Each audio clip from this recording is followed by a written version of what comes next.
자, 앞서 2부에서는요. 김성환 민주당 정책위 의장에게 이재명 대표 체포동의안 부결 그리고 양곡관리법 등 현안에 대한 이야기 나눠봤는데요. 성일종 국민의힘 정책위 의장 연결해서 여당의 입장 한번 들어보도록 하겠습니다. 의원님 나와 계시죠? 예, 안녕하십니까. 성일종 정책위장입니다. 네네. 자, 이재명 대표 체포동의안 표결. 전반적으로 부결표가 많을 거란 예상을 했었는데 이번에 보니까 가결표가 한 표 더 많았습니다. 이 표결 결과 어떻게 해석하고 계세요? 근데 이제 국민들께서 예측했던 거하고는 많이 좀 틀렸지요. 네. 이재명 대표의 범죄 혐의를 민주당 의원들이 양심으로 판결한 거라고 생각을 합니다. 네. 지금까지 이재명 대표가 아무런 혐의가 없고 이론 한 푼 취한 적이 없다라고 이렇게 얘기를 했잖아요. 네. 그렇지만 시장으로서의 설계하고 결재했습니다. 그런데 이재명 대표께서 시장 재직 시절에 녹지를 예를 들면은 4단계씩 띄어가지고 주택용지로 바꾸는 있을 수 없는 일이 벌어지거나 또 대장동 같은 경우는 50% 플러스 한 주를 가지고 민간 땅을 수용을 했는데 그 민간 땅이 한 600만 원 가고 수용 가격은 한 300만 원 밑에였거든요. 이런 것들을 다 이렇게 했단 말이지요. 네. 그러면 그게 본인한테 득이 안 되면 그걸 왜 하겠습니까? 실무진들이 그렇게 반대해서 좌천까지 시키면서 왜 이런 행정행위를 했겠어요? 그에 네. 대한 정확한 의원들의 판단이 있었다고 보여지고 또 두 번째로는 야당 탄압이다, 정적 제거다, 검찰 독재다 이런 정치 프레임으로 계속 이제 몰아왔는데 이게 정치적인 대응을 할 게 아니라 사법적 대응을 해야 합니다. 네. 본인이 떳떳하고 본인이 잘못이 없으면 당당하게 영장 심사를 받고 사법적 대응하는 게 맞는데 네. 정치적 대응하지 말고 사법적 대응하라라고 하는 민주당 내의 의원들의 의견이 표로서 표출된 거라고 생각을 합니다. 네. 자, 두 가지 한번 여쭤볼게요. 우선 김성환 정책위 의장님이 좀 앞서서 인터뷰하셨는데요. 김성환 정책위 의장님은 내년 총선 계획 또 그리고 공천과 관련돼서 충분히 소통하지 못한 것에 대해서 소위 비명계 의원들이 그런 메시지를 투표라는 행위를 통해서 보여준 것이지 소위 검찰의 체포동의안 내용 범죄 혐의에 대해서 같은 의사 표시를 한 건 아니다. 이렇게 해석을 하셨어요. 이런 해석은 어떻게 보십니까? 공천하고 이게 연결짓는 것은 오히려 그게 정치적인 판단이라고 생각을 하고요. 네네. 총선이 1년도 더 남았습니다. 네. 정치라고 하는 게 생물이어서 어떻게 변할지 모르잖아요. 네. 오히려 정치적 대응을 하고 있는 이재명 대표의 사법 리스크가 빨리 정리가 되지 아니하면 네. 내년 총선을 더 어렵다고 봤겠지요. 네. 그래서 사법 리스크를 줄이려고 한다면 사법적 대응으로 하라. 네. 정치적 대응으로 하지 말라고 하는 이 판단이지 지금 본인들의 1년도 더 남아있는 또 이재명 대표가 어떻게 움직일지도 모르는데 공천 문제 때문에 이런 판단을 했겠습니까? 전 그거는 추후의 문제고요. 네. 이 부분은 그동안 이재명 대표에 대한 범죄 혐의에 대한 민주당 아까도 말씀드렸지만 의원들의 양심 판결이라고 생각을 합니다. 범죄 혐의에 대한 판단이다. 네, 그렇습니다. 라는 해석이시고 김성환 정책위 의장은 정치적인 메시지 전달 방법을 이렇게 투표로서 표현한 거다. 이렇게 서로 해석이 갈리는 영역이고요. 그동안 이재명 대표께서 1대1로 만나거나 이렇게 하시면서 계속해서 다 소통을 하셨잖아요. 네. 그렇게 하고 압도적으로 부결을 자신을 했잖아요. 네. 그럼에도 불구하고 예상을 뛰어넘는 찬성이 한 표가 더 많았던 거 아닙니까? 네. 실질적인 두 표지요. 왜냐하면 무효표가 나왔는데 그걸 한 표는 반대표로 인정을 했는데요. 네. 실질적으로 그런 표의 의미를 정확하게 저는 봐야 된다고 생각을 합니다. 알겠습니다. 예. 이 표결 결과에 대한 정치적 해석이 이제 오늘 내일 한동안은 정치적 소위 해석 투쟁이 여러 군데서 벌어지고 있다 이런 생각이 드네요.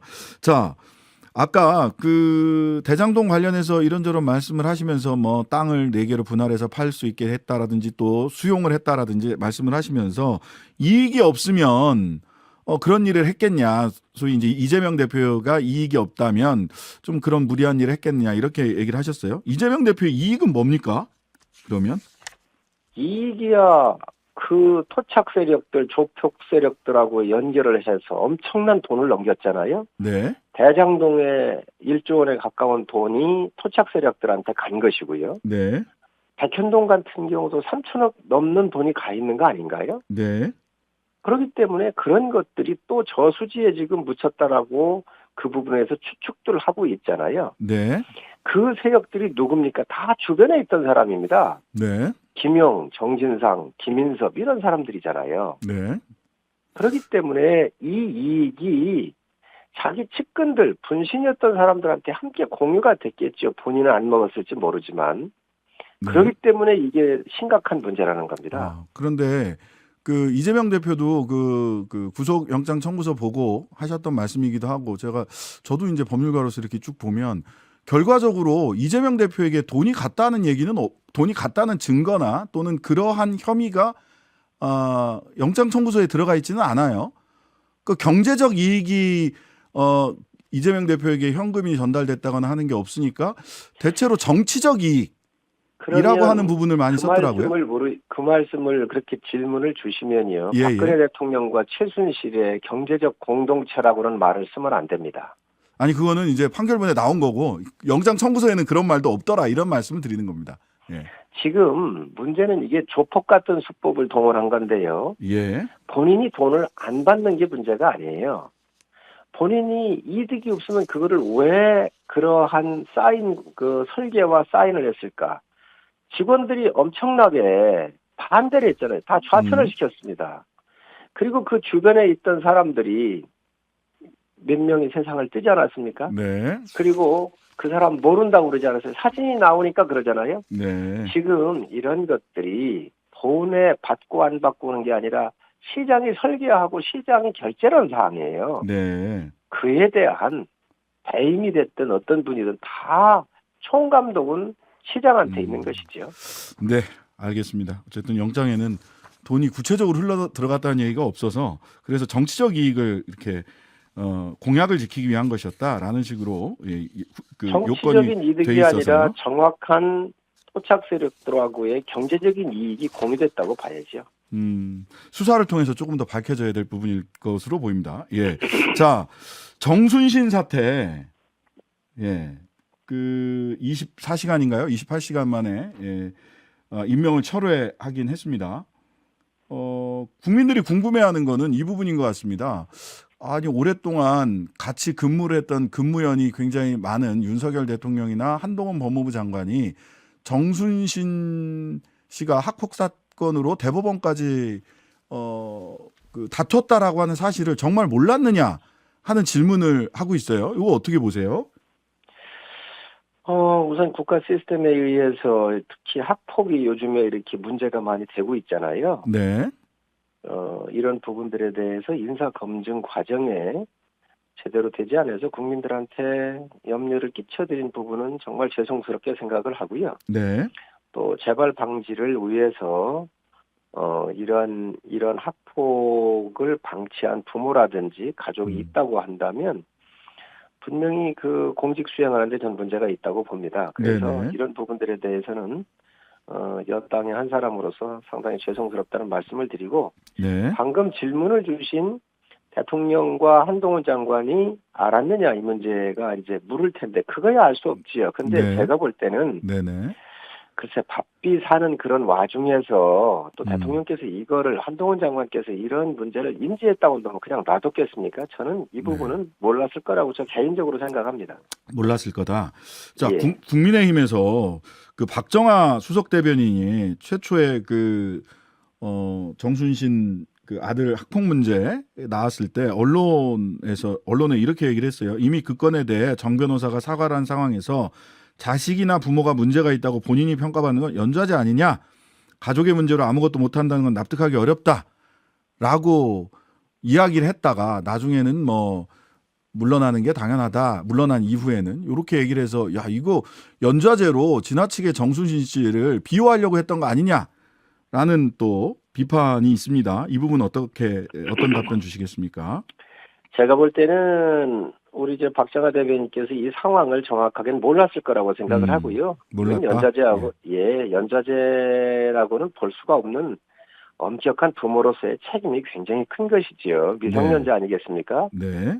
그래서 부모님의 무한 책임이 있고 네. 또 이 사건을 대응을 하면서 대법원까지 끌고 갈 때 많은 비용도 들었을 거고 그렇죠. 또 많은 시간도 들어갔었을 텐데 네. 그 자체의 결정을 부모가 했지 학생이 할 리가 없을 겁니다. 그래서 이 부분에 대해서는 분명히 정순신 변호사한테 큰 책임이 있다고 생각을 합니다. 네. 자, 민주당에서는 1차 검증 책임자 인사정보관리단 한동훈 장관이 관리하고 있으니까요. 책임져야 된다 이렇게 얘기를 하는데 오늘 한동훈 장관은 정무적 책임감은 느낀다. 뭐 하지만 뭐 내가 이 법적으로 책임을 진다거나 해야 될 일은 없다. 이런 취지의 답변을 했습니다. 인사정보관리단 책임 주체로서 어떤 책임을 져야 될까요? 사실 이 아무리 어느 나라를 막론하고 시스템이 좋아도 사고는 터지게 되어 있어요. 뭐 물론 예. 문재인 대통령 때 청와대가 민정수석실에 이제 검증단을 둔 거 아니겠습니까? 네.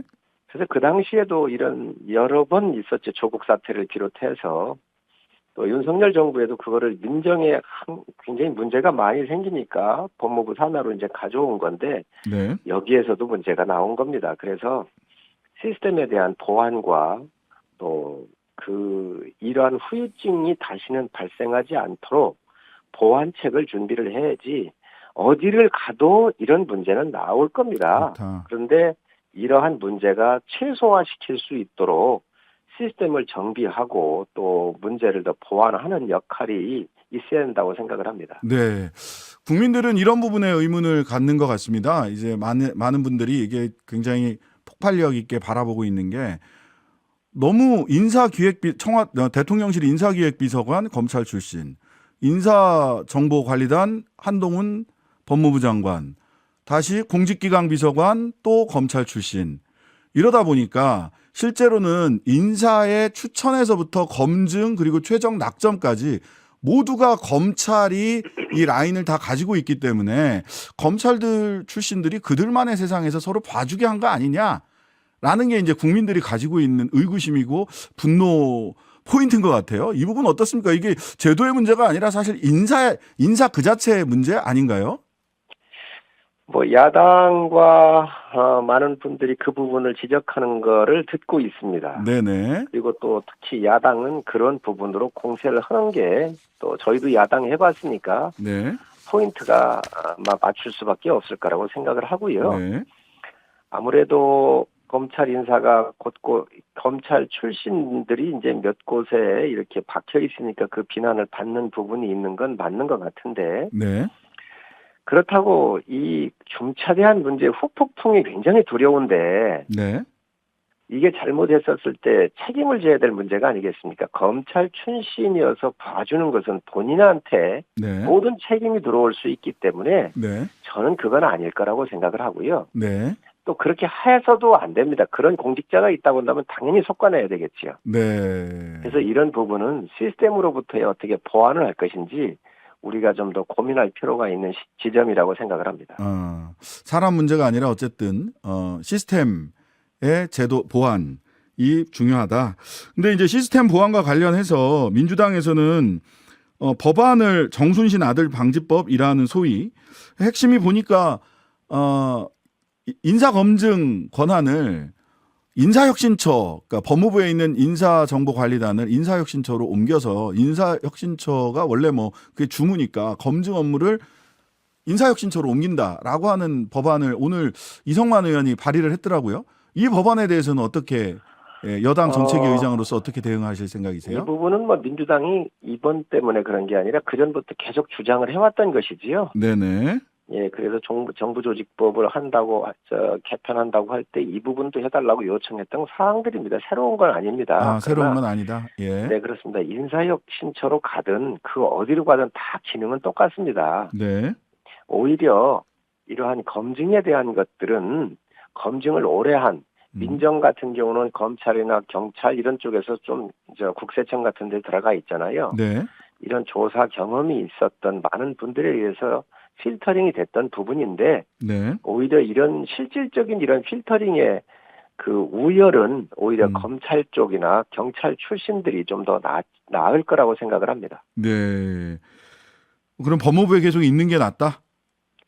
이 부분은요, 예. 법으로 할 상이 아니고 영으로 해서 이미 가 있는 겁니다. 합법적으로, 네. 정상적으로 정부가 판단해서 법무부에 내려간 것인 거지, 이게 법에 근거 없이 이루어진 일이 아닙니다.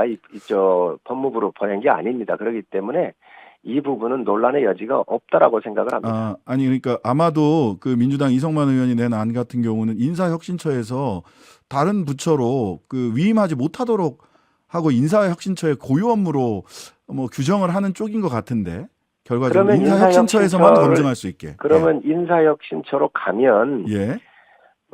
전 정부들 청와대 민정산하에 있었고요. 지금은 법무부 산하에 있는데 여기보다 더 좋아진다는 보증이 있나요? 그거는 그냥 이런 상황이 오니까 또 이 법무부로 보낸 거에 대해서 굉장히 마땅치 않았던 야당의 주장이 옛날부터 계속 왔었던 것들을 지금 다시 알겠습니다. 꺼낸 거라고 생각을 합니다. 예. 요거 하나 여쭤보겠습니다. 원래 어제 양곡관리법이 본회의에 상정될 예정으로 알고 있었는데 김진표 의장이 합의 처리가 좋겠다라고 해서 어쨌든 상정을 안 했고 3월 첫 본회의 때 상정하겠다. 요 관련해서 민주당이랑 뭐 좀 협의가 좀 있으셨나요? 원내대표님들끼리 아마 협의가 좀 진행되고 있을 거예요. 그런데 이 양곡관리법은 저는 서산 태안을 지역구로 두고 있기 때문에 누구보다도 이 법을 처리하고 싶습니다. 개인적으로는. 네. 그러나 국가적으로는 이거 처리를 해서는 안 되는 법입니다. 왜 그러냐면 이게 수확량이 3%에서 5%가 올라가고요. 또 가격이 5%에서 8% 올라갔다 이런 문제가 아니고 법은 기본적인 이 프레임이 있잖아요. 헌법으로부터 내려오는 많이 파생되는 법들이 있는데 양곡관리법을 만들면 생산량이 늘어나거나 가격이 올라가면 무조건 그 잉여되는 이 쌀에 대해서 국가가 의무적으로 수매를 하는 거잖아요. 그러면 시간이 다 됐네요. 무배추법도 똑같이 만들어야 됩니다. 그렇기 때문에 안 되는 법입니다. 네, 지금까지 성일종 국민의힘 정책위 의장과 함께했습니다. 감사합니다. 네, 감사합니다. 네. 하루 종일 기다려지는 진짜 시사.